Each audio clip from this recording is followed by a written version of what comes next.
Hello and welcome to LNP's The Huddle. I'm Tim Gross here with John Walk and Laura Thompson, and it's Week 10, the final regular season weekend of high school football, and we're here to talk about three of the games that have a lot on the line. So we'll get right into it. We're talking about Pequea Valley, Danville, Cleona, Solanco and Manheim Central, and Manheim Township at Hempfield.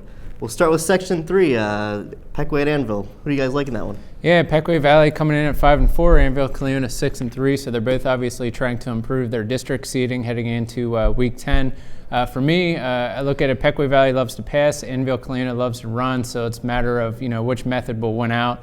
For me, I look at the passing teams that Danville, Cleona has faced in Northern Lebanon and Elko. Both were losses for Danville, Cleona, and I think Pequea Valley has a better defense than all three of those teams. So long story short, I think Jordan Lapp, the quarterback for Pequea Valley, is going to put up a bunch of numbers this week. The Braves defense just does just enough, and the Braves will win it.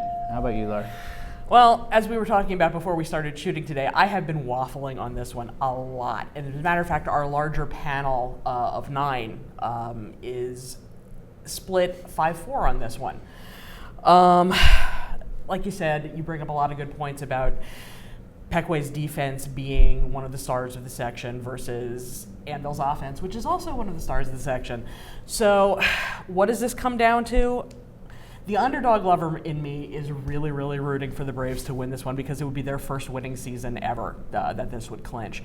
But my head actually says the Dutchmen. I think that they have more experience and more guns, so I think I'm going with AC.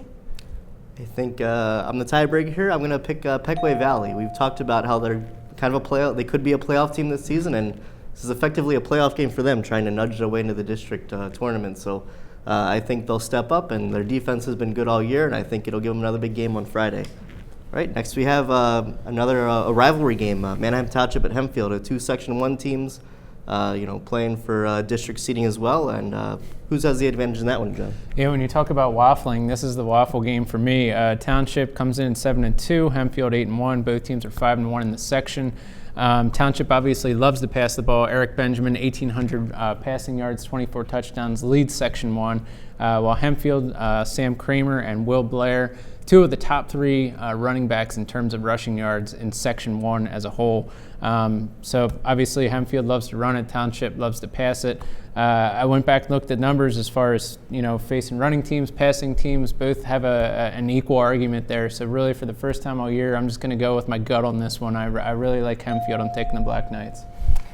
Well, I agree with you that it is also a big toss-up. And if you compare performances against the barometer that is Wilson, Hempfield gets the edge in my mind, and these two teams additionally have been trading wins the last 5 or 6 seasons, I believe.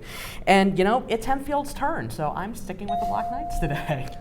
I like Hempfield as well. They went into this season with the mantra of finish strong, and I think in order to move farther in the district tournament, they're going to have a big game here, and I think they're capable of doing that. So I'm going to pick Hempfield.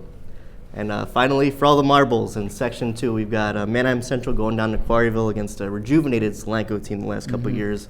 Do they have enough to beat the Barons and claim the Section 2 title outright? Well, obviously both teams love to run the ball, so the question is which team has the better running defense, which team can stop the run. For me, I went back, I looked at running teams Garden Spot, Cocalico, and Lancaster Catholic. Against those 3 teams, Manheim Central gave up nearly 500 rushing yards, while Solanco only gave up about 200 rushing yards. So that's about 100 less rushing yards per game across those 3 contests. So for me, Solanco defense is just more convincing. I'm taking the Mules. I think they move to 10-0 this week. Well, LNP Sports Central has a regular caller from the southern end. He never leaves his name. He frequently calls to offer his opinion on a variety of subjects. On Sunday, he left us 4 separate voicemails in a span of about 15-20 minutes. All of them had the same general thrust. If we don't pick Solanco Manheim Central as this week's game of the week, there is something wrong with us. Well, we're newspaper journalists in the 21st century, so, there is something wrong with us, but that's a whole separate story. But he is right. For many reasons, this is the big one. And Solanco knows that, and their fans know that, and they have wanted this with the power of 1,000 burning suns since 96-0. So on the basis of pure one alone, Solanco. I agree with you guys. I think Solanco, Manheim Central, I think has kind of hit its stride toward the end of the season. I think they kind of figured some things out and are playing much better now, and they're kind of hitting their stride. But I think Solanco has been in stride all season. So I think maybe if this game were 3 or 4 weeks in advance, maybe they'd be a little closer. But I think right now Solanco has the advantage, and they're going to take the Section 2 title. So that's our picks. Let us know what you think on Facebook and Twitter, and thanks for tuning in. And be sure to check out all of our coverage throughout the weekend.